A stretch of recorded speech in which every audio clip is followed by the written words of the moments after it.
guys, I'm Tiffany. And I'm Stephanie. And we're Sisters of the South. Back with another video for you today. But before we get started, we want to remind everyone to please hit that like button if you like our video.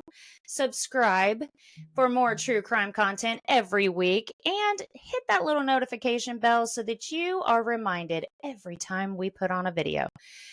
And with all of that being said, I guess it's time to give a little shout out to our friends over at SoFly. SoFly! SoFly! Not so small! Not no more! Yay! Yeah. So SoFly, of course, is our favorite vendor, and they are a family-owned company here in Houston, Texas area, and they specialize in embroidery and laser work. So what they'll do is take an accessory such as a purse, hoodie, beanie, cutting board, keychains, and they will specialize it to your needs. They'll put your initials, your name, your logo, maybe an icon emoji, something like that, and they will specialize it to any color that you like, as long as it's embroidery. And some of their patches, they offer different colors as well. We know that you'll love them because they do our merchandise and they do a beautiful job. Yes, they do. So we're going to show you a video on just how fabulous they are. So here we go.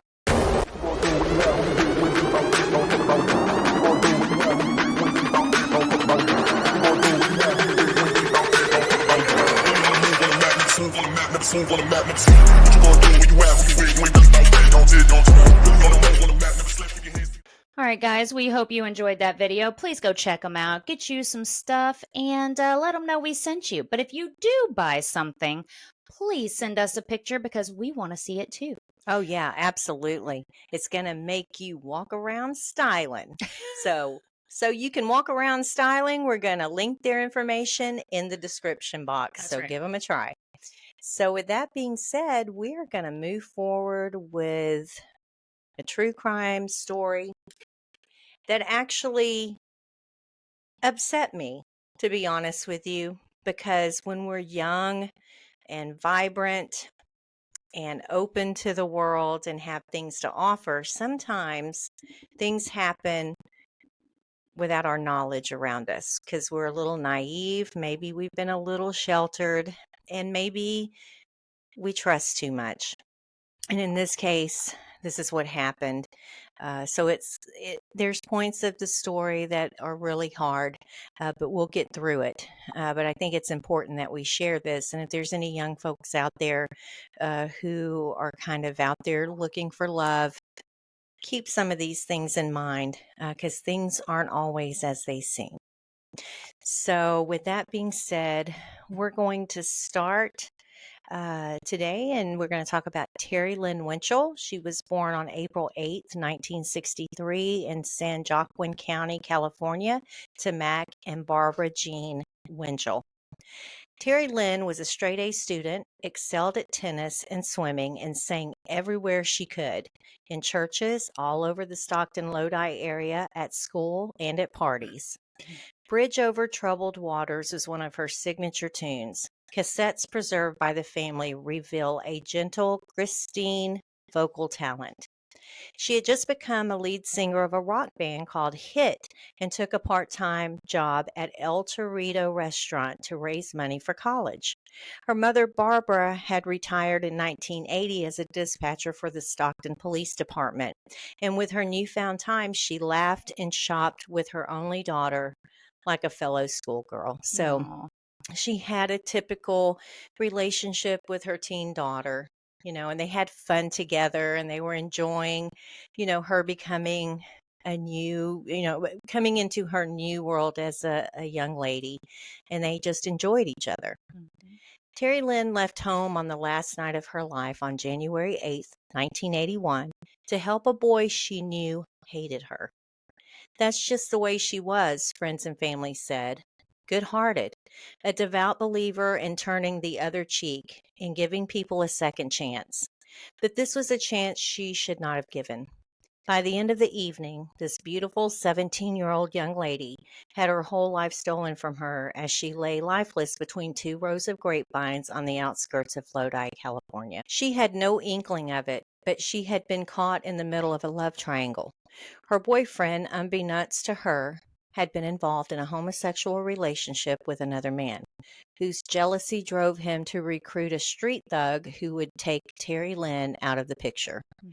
This person's name is Michael Morales, who, by all accounts, was, to say the least, a horrible human being. Morales' supporters accounts he has transformed himself into the sort of mild-mannered, devout Christian that his victim Terry Lynn was. You know, that just pisses me off. I understand, you know,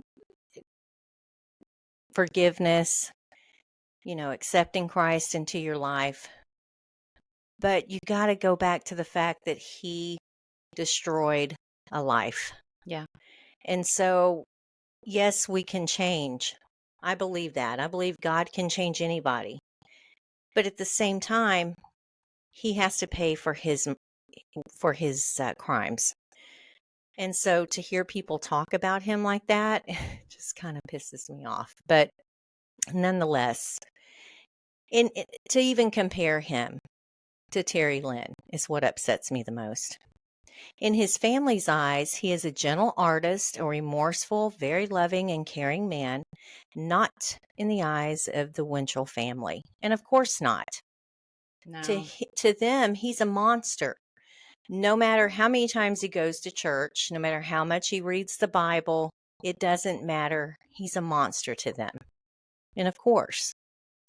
So no amount of apologies or personal transformation can make up for what Morales, then 21, did to Winchell, they say. It's been so long, but ever since I was a kid, I told myself I'd be in front row to see him die. And now it's time for that to happen, said Winchell's brother, 34-year-old Brian Chalk.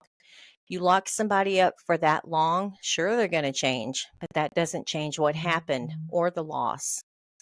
Wholesome, preppy, classy, someone who was going places in life. That's how classmates at Lodi Tokai High School described Winchell after she was killed halfway through her senior year.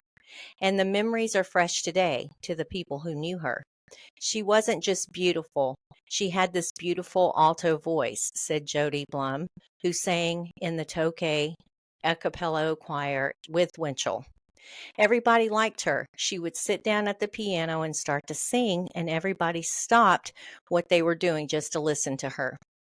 Terry Lynn found herself drawn to a 19-year-old baseball player at San Joaquin Delta College in Stockton. He was a churchgoer and a good student, like Winchell, and after she met him on a church choir gig, they began dating. But something seemed just a tad bit off with this guy. We had a funny feeling about him, even though he was a good old American looking guy and seemed to be nice to Terry, Chalk said. It seemed like he always had his head down. He never looked anyone in the eyes, like he had something to hide. It actually turned out that he did. While dating Winchell, the boyfriend was carrying on a secret affair with a 19-year-old Ricky Ortega, whom he had met when the two were at Lincoln High School in Stockton. Ortega hung out with Winchell and her boyfriend as a part of their group of pals, but his jealousy sourced so deeply he began needling her all the time, making it clear that he disliked her.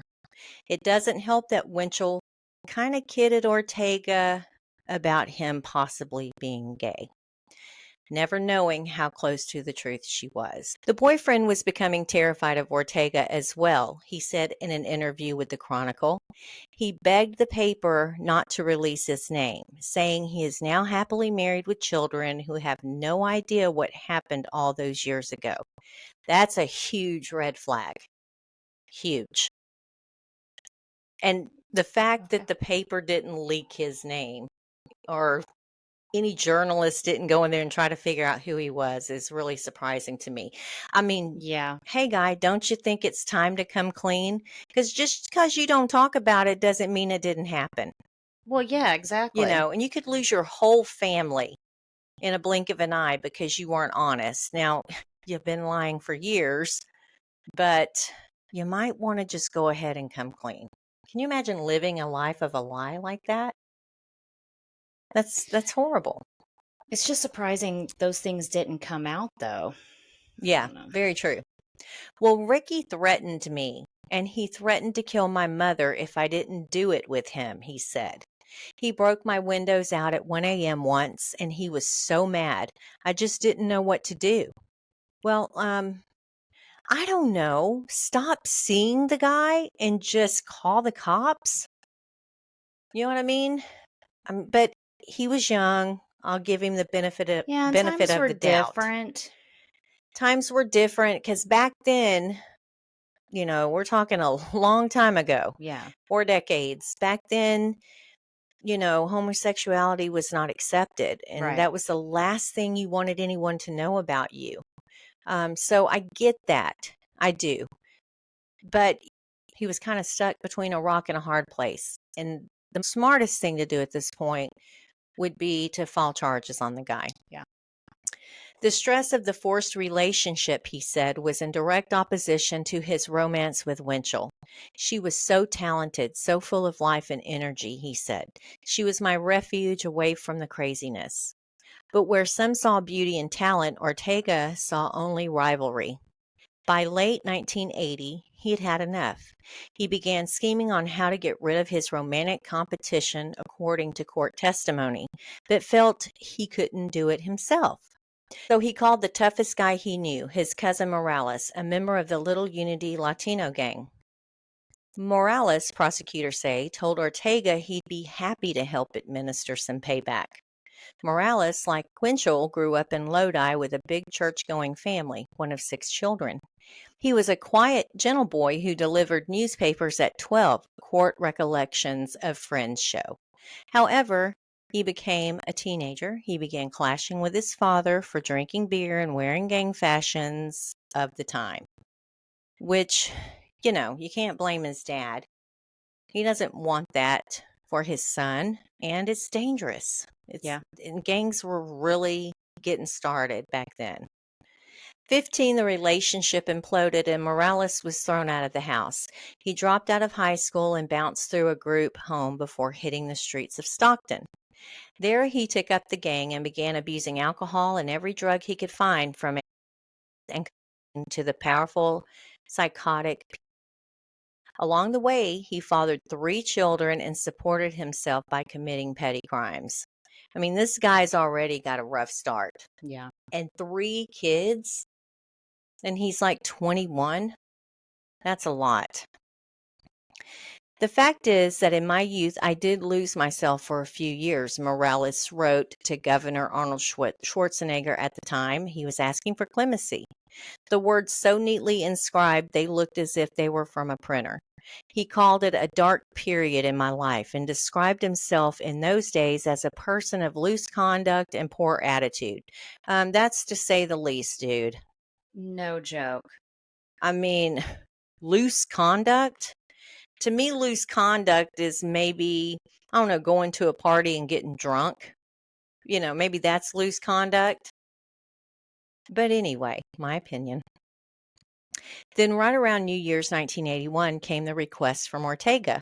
According to court testimony, Morales began plotting ways to kill Winchell, practicing how to strangle someone by wrapping a belt around a female roommate's neck and cranking it tight. What? Who is this chick? Who's volunteering to be Thank you. a guinea pig for that? That is insane to me. Well, yeah, because he could have killed her.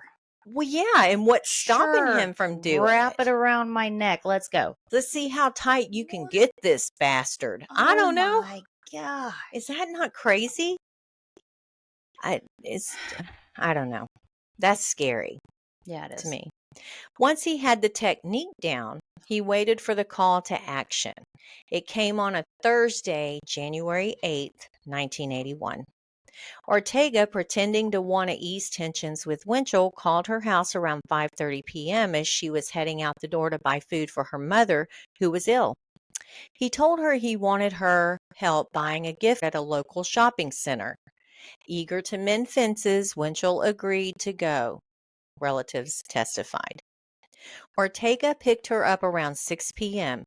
In the back seat was Morales with a claw hammer, a belt, and a 7-inch kitchen knife hidden and ready. He was already stoned and agitated from guzzling cheap Thunderbird wine and smoking a laced cigarette. Wow. That sounds like, trouble waiting to happen right there. Absolutely. Poor girl. Yeah, she had no idea what was coming. As night fell and the Central Valley tool fog formed, Ortega drove his car out of Lodi along lonely Pelcher Road. According to court records, they were a few miles outside of town when Morales suddenly cinched his belt around Winchell's neck and began strangling her. She fought back fiercely. The belt broke, so he pulled out the hammer and began striking her head. Oh my God. She screamed for Ortega to help and attempted to fight off the attack, ripping her own hair out of her scalp in the struggle. Mm. That's horrifying. Just horrifying. According to a state attorney general's account, Ortega ignored her pleas, and as Morales told him to keep driving, he struck her 23 times in the Oh my head, gosh. crushing the base of her neck and bloodying her arms and hands as she tried to ward off the blows. Hmm. Now, I have to ask a question. Sorry I didn't ask this earlier. So she knew Ortega. Mhm. She knew him. Who did she know him as being? Her boyfriend's friend. Okay. Just a buddy. Right. And she probably didn't have enough experience in relationships to pick up on something else that could possibly be going on. Well, and I'm not even thinking about that. I'm just thinking, um, as far as agreeing to help him, because I feel like I know she's the sweetest girl in the world, obviously, Mhm. but I just feel like if I don't, there's, there are those ways that people make you feel uncomfortable. Right.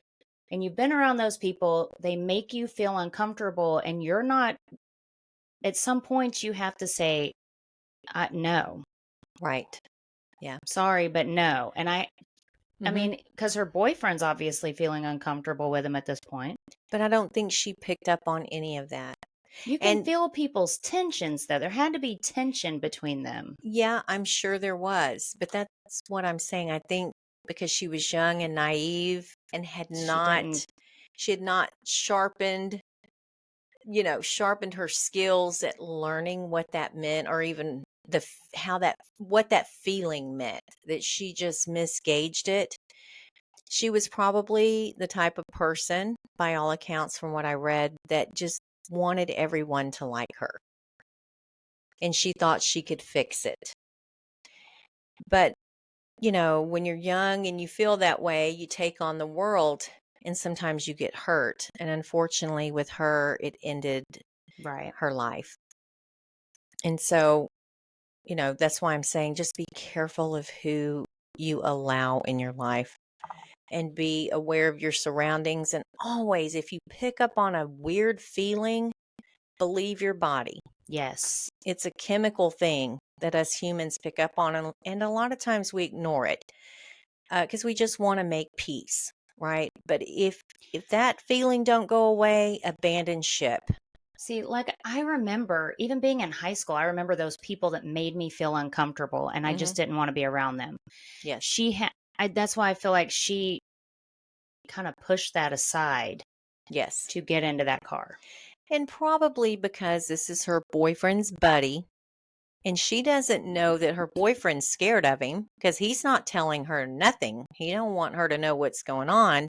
She's just trying to make peace, probably on his behalf more than anything. Right. And I'm sure that, this guy told her, or her boyfriend told her, look, he's upset because you think he's gay, or he's upset because, you've hurt his feelings over saying he may be gay. And so he probably played on her emotions a little bit. And so she might have felt like it was her fault. You Of never know. course. But I just think, her being naive and sweet, it just got her in trouble. It's so bad. By the time Ortega pulled over at the corner of Bender and Pelter Roads, 7 miles outside of Lodi, Winchell was unconscious and slumped against the passenger door. According to investigators, Morales hopped out of the car and saying it was a shame to waste a good piece of ass. Oh He my told God. Ortega to leave the two of them, drive away, and come back in 15 minutes. Ugh. That's sick. And now his family says, oh, he's a good man and, he's changed. Look, that's dark. Okay. Yeah. Maybe you've changed, but you did this. Morales dragged the still unconscious Winchell face down across the road into a vineyard. There, in the chilly darkness, he stripped off everything but her sweater and bra, which he pulled up to her neck. Then he flipped her onto her back and rolled her in the dirt. Hmm. Just before he headed back to the road, he plunged his knife 4 times into her chest to make sure she was dead. Ortega picked up Morales and drove him home to Stockton. Then investigators say they celebrated separately. Ortega picked up Winchell's boyfriend and had sex with him in that car. And Morales got drunk on beer and wine he bought with the $11 in Winchell's purse. Jeez. Mm-hmm. And wasn't there blood in the car? You would think. You would think. Doesn't even sound like he had time to go clean it up. He was too busy. Hey, listen, he got rid of his competition. So he's ready to move on and party it up with his boyfriend. And so I don't even think he cared. I mean, I don't know. But it didn't take long for authorities to figure out what had happened. Winchell's mother called police when her daughter didn't come back and told officers the last person that Terri Lynn had talked to on the phone before leaving was Ortega. Investigators found him at home the next day. He quickly confessed, and when they burst into Morales' Stockton apartment, they found all they needed. The broken belt, stained with Winchell's blood, was under a mattress, and the blood-splattered floor mats from Ortega's car lay in the trash. The bloody hammer was in the refrigerator vegetable crisper, and even Winchell's purse and credit card were still in the house. At the police station, a deputy district attorney asked Morales if he'd like to discuss the crime. Morales just smiled, according to a prosecutioner's report. He stretched his arms into the air and yawned and told the deputy district attorney that he had been up partying all night and he was tired. 2 years later, Morales was found guilty of murder with the special circumstances of lying in wait or planning the killing in advance, and murder by torture. He was sent to death row. Awesome. Yeah, it's awesome. But just wait. Oh, of course. I don't even know why I said that. What state are we talking about here? I know, California, but I mean, they try. They just never follow through. Sure. Okay? They never follow through. So Ortega received a life sentence without possibility of parole. He and Morales refused requests for interviews. Winchell's boyfriend left town soon after the murder. What a wimp. I'm sorry. He is such a disappointment on so brought many this levels. man into her life. Yes. Took her off the face of the earth, changed multiple people's lives, but he is not man enough to stand up and say, look, I didn't have anything to do with this. Yeah, I had a relationship with him, but I don't agree with what he did. But no, he runs off and hides because he can't handle the pressure. I felt in fear of what people would find out about him. and what they would think. Yeah. He says, I felt so badly, like her family hated me after that. I left and started a new life. I just couldn't talk to Terri's folks again. Well, yeah, because you're a wimp. You can't even tell your family now. You couldn't even step up and be honest with the family you have now about your past. So you're just living a lie. Yeah, I don't know that they hate you. You didn't commit the crime, but you did bring him into her life. Strong feelings. I mean, I wouldn't like you. Then I'd let you know it. And I would let you know. But he didn't commit the crime. Asked what he planned to do on the night of the execution, he let a long pause hang over the phone. I just want to disappear, he whispered. It's just devastating to have this come up all over again. I mean, what do you think's going to happen? Well, and her family lives with it every single day. Thank you. And you should be living with it every Every single single day. day. If you cared about her, wouldn't that scar you for life? It just sounds like he ran because he was worried about his own self, He was not about what happened to uncomfortable. her. Yeah. Since his sentencing in 1983, Morales has radically changed his life, family and friends say. He kicked drugs and booze and devoted himself so rigorously to his religion. About 15 years ago, members and deacons of his Stockton church began regular pilgrimages to San Quentin to study the Bible with him. He was baptized several years ago in prison. Well, good for you. Good for you. Okay. That's great. It still doesn't change what you did. And if you are a true Christian, You you know would that. believe in getting what you deserve. You have to, Period. you still have to face the consequences of the things you did before you became a Christian. Well, it just tells me he's a narcissist, really. He Yeah. doesn't care about anybody.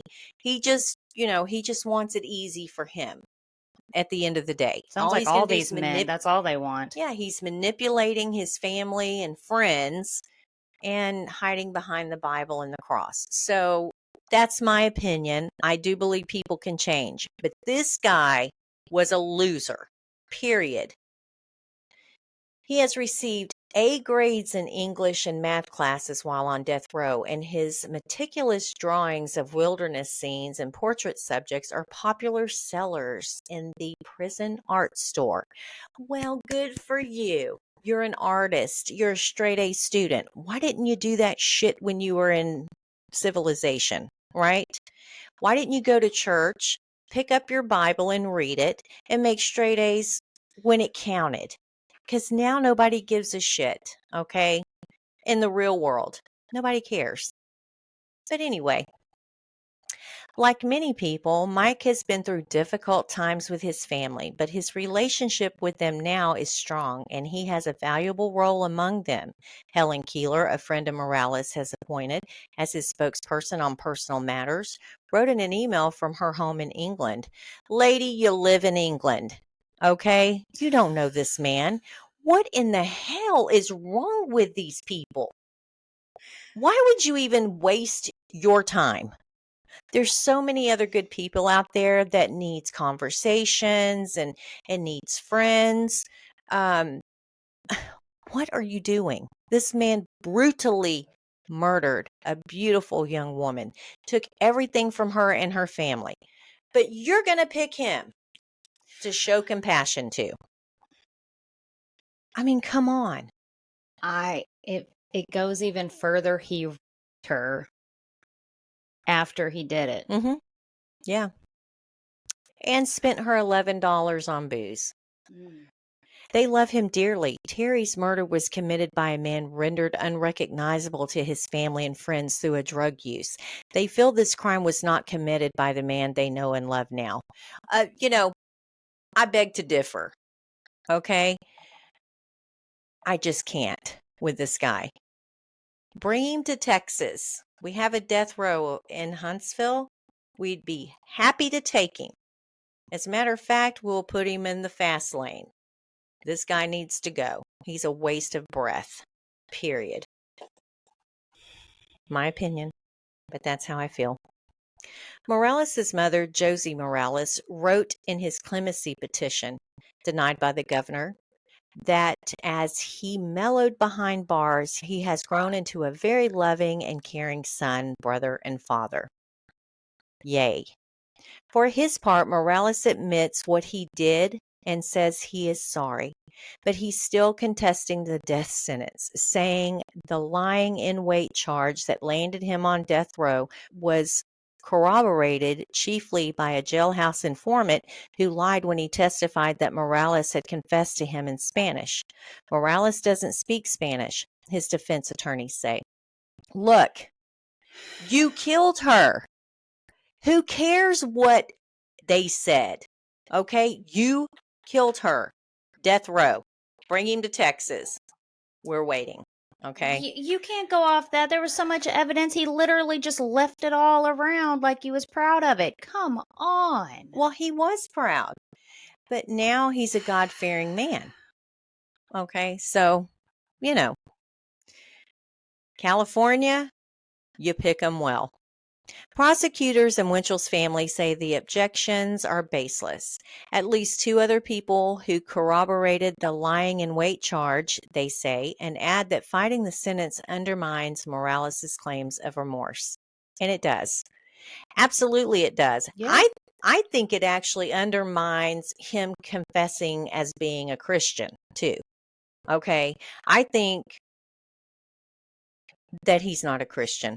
I'm sorry, I'm judging, but if you were a man of God, you would drop that idea and just look, I killed her, I deserve this. I'm going to do my time. Take the responsibility. Take the high road, man, because it's not going to change. I mean, it's not like you're going to go on death row. Nothing like that's going to change. You're still going to spend life in prison, and you deserve it.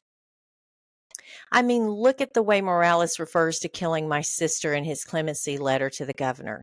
Winchell's brother Chalk said angrily, waving a copy of the 3-page missive. He doesn't ever say he killed Terri, he says. I've been found guilty. That doesn't sound like he's really owning up to it. He's not. And he's not. As the hours tick down to execution night, Chalk and his family had begun reliving the horror of 25 years ago all over again. Chalk's wife Jessica said she only recently saw him cry for the first time in their 13-year relationship. He and his brothers have all signed up to watch the execution, and they get more nervous and angry with every passing day, Chalk said. Winchell's mother spoke out and said that she had canceled her plans to witness Morales' death. For now, she's letting a poem she wrote for her daughter do her talking. And so it says, you were such a rainbow full of sunshine, love, and joy. Your presence filled my life and made it sweet. But there's a veil between us, and I cannot get across. And your name, unanswered, comes again to me. And I am left amidst my tears and silence and alone, with nothing left but pain and memory. God only knows if this guy being put to death will make my mom or any of us really feel better about what happened. Get that closure thing people talk about, Chalk said. But at least one thing will be for sure, and for that I know I will get some comfort. He'll be gone, and that part at least will be over forever. So on February 21st, 2006, 2 hours before the scheduled execution, the state of California notified the Ninth Circuit Court of Appeals that they could not comply with a lower federal judge's ruling that the execution must be carried out by a medical professional due to the chemical used in the execution. Consequently, California has indefinitely suspended Morales' execution. Well, of course. Let's find one more excuse. Right. So this hellion just sits there eating food, Living life. breathing air, and living his life. And his family get to enjoy him because they still get to go see him, write letters to him, celebrate his birthday, although behind bars, because God knows that's where he belongs. Get that, dude? God knows you belong behind bars. And so he gets what he deserves. Although, bring him on over to Texas, guys. Come on.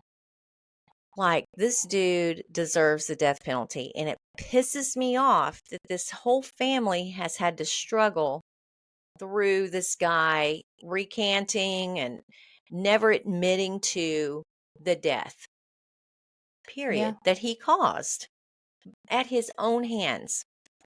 And he hides behind the Bible. So, I don't know, guys. Have you heard of the story? What do you think? It just makes me sick. It really does. Well, I've never heard this story. It made me sick. Absolutely horrible. Yeah. And, I think Terry Lynn Winchell was a beautiful young lady, and she'd be out there living her life. She'd be a grandmother now. Yeah. Probably would have had a career, a family, a beautiful home. And, her parents and her siblings missed out on probably prom that year, Graduation, graduation, college. college and marriage and babies and all of that, birthdays, all of those things, because this guy was worthless. And as far as I'm concerned, still is. So, Ooh. yeah, it's sad. But yeah, let us know what you think, guys. And we're going to cut it out from here. But until our next episode, remember to See see the the good good and and stay stay in imperfectly perfectly perfect. perfect. Be safe. Bye, Bye. guys.